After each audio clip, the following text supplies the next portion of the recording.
السلام عليكم ورحمة الله وبركاته كلنتي وعنا وناكسن أصحابي من البلد جوجتان كنا سو دوادا عشيردين امتحانا يادو براتين channelkeena youtube-ka xiis groups maanta waxaan baran doonaa cashir muhiim ah waxaana baran doonaa qaabka loo sameeyo mesajyada bugta ee facebook mesajyada falsida ee facebooka maalmaha la isdhaafsanayo ayaa ka sameyn doonaa cashir qaabka loo sameeyo. Okay, marka hore waa inaad waxaad waajiba must inaad soo diyaarsato laba sawir macnaha waxaa labadan sawir aan u isticmaali doonaa labada qofood ee sheekeysanaya ayaan u isticmaali doonaa. Marka labada qofood waxaa loo baahan yahay sawiradooda magacyadooda inaad saxdid. Kadib waxaad tegaysaa qaybta google markaad labada sawir soo diyaarsato waxaan tegaynaa qaybta google-ka. Marka google-ka galno waxaan qoraynaa facebook chat generator intaan dhahna marka inta markaan dhahno waa qayb waa linkiga ugu horeeya waa facebook chat generator waa simulator.com ayaan ku dhufaynaa. halkan ayuuna keenayaa marka halka soo jeedin waa facebook chat generator waxaa ku diyaarsan person 1 qofkii koowaad qofkii labaad iyo taariikhda ay wada sheekaysteen. Okay, saa meeshaan u jeedo waxaa laydinku siiyey sample ama tusaale ayaa halkan nagula siiyey. Okay, halkan nagula siiyey tusaale nagula siiyey waxaana tusayaa marka qaabka loo sameeyey halkan. Okay, marka waxaan u baahanahay inaan soo gelino sawirro aan soo gelino ayaa u baahanahay.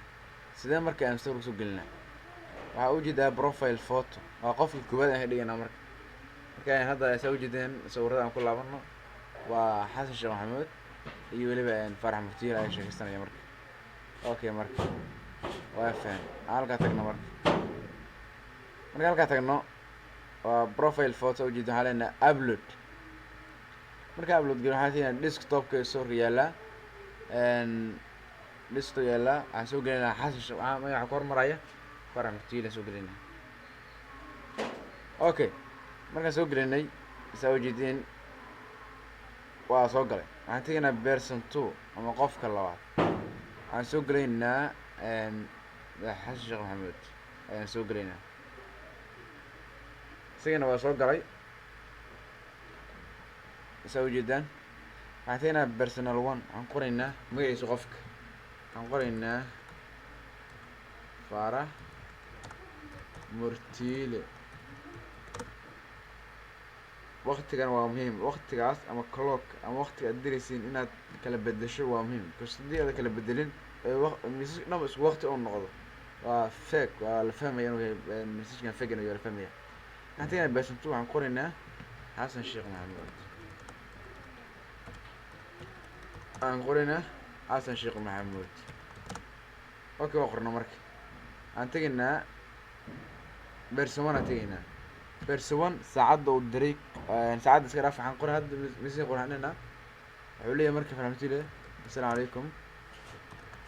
mudane madaxweyne saacaddu waa ujeedaan waa 29 waxaan dhahay marka add message waa ujeedaa meesha kor ku daba waxaa ku qoran assalaamu calaykum madaxweyne. waxaan tegaynaa person 2 waa xasan sheekh saa u jeedin waa isku saacaddan ka bedel waxaan leeyahay halkaas iyo 29 ahayd waxaan ka dhigayaa 30 aan ka dhigayaa inuu usoo jawaabo oo ku yirasna calaykum assalaam abwaan murtiile abwaan farax abwaan calaykum assalaam abwaan ayuu ku yiri saa u jeedin xasan sheekh saa u jeedin kor wuxuu leeyahay calaykum assalaam abwaan. waxaan ku laabaynaa qofkii koowaad farax murtiile ahay kii koowaad aan tiraynaa marka waxaan kaloo tiraynaa saacadda xasan sheekh wuxuu soo jawaabay iyo 30 halkaasaan ka bedelaynaa waxaan dhahaynaa 32 halkan marka waxaan ku qorayaa waxaan ku qoraynaa mudane madaxweyne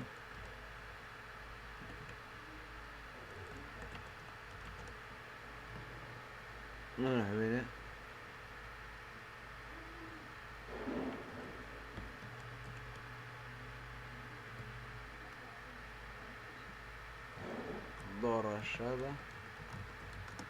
adiga ayaa ugu cadcad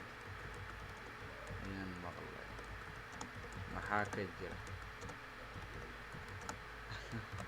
a question funny add message aan dhaha marka soo jeedin su-aasha weydiiyey person 2 aan tegaynaa waxaan ka tiraynaa message-ka hadii ay qornay waxaan kaloo tiraynaa saacadda 32 soo diray waxaan ka dhigaynaa 33 halkan qornaa marka kii oo qoslay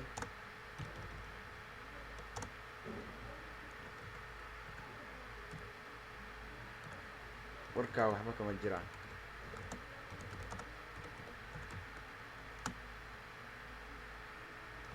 rag culus ayaa ila tartamaya calaamataaju raacay كده هذا add message سوي جديد message وماشي أنا يسفين live preview ده مرك أو ماشي اللي تساوي وكان على message halkaas marka waxaa laga qaadaya marka halka marka loo diyaariyo ayaa waxaa laga qaadaya screen capture ama waxaa loo yaqaan sniping tool ayuu isticmaalaa window waa kan ahaa hadda marka qoraalka aan sameeyo waxaa haystaa asigoo qoraal aan haystaa marka soo sawir aan haystaa hadda Facebook waa dhihi karaa waan dhihi karaa ka warrama warbixintan waxaan idin soo sawiray Farax Martiil iyo Xasan Sheekh Maxamuud oo wada sheekaystay waqti qaatay ayaan halkaan ku tusayaa waana fake wax ka jira ma aniga ayaa awood marka asxaabay saas ayaad ku samayn kartaan message fake ama bug oo Facebook qofkana uu arki karo as real ama xaqiiqi inuu yahay uu arki karo ayaad samayn kartaan asxaabtana ka codsanaya casharada si share gareeyaan channelkana subscribe gareeyaan casharada la socdaan sidoo kale asxaabta waad ila soo xiriiri kartaan Facebook iyo waliba WhatsApp-ka iyo waxyaabahaas social media si aad su'aal ii weydiisaan ama waxaad samaysaa adoo muuqaalka daawanaya comment ahaan su-aashaada u soo qoro waan arki doonaa insha Allah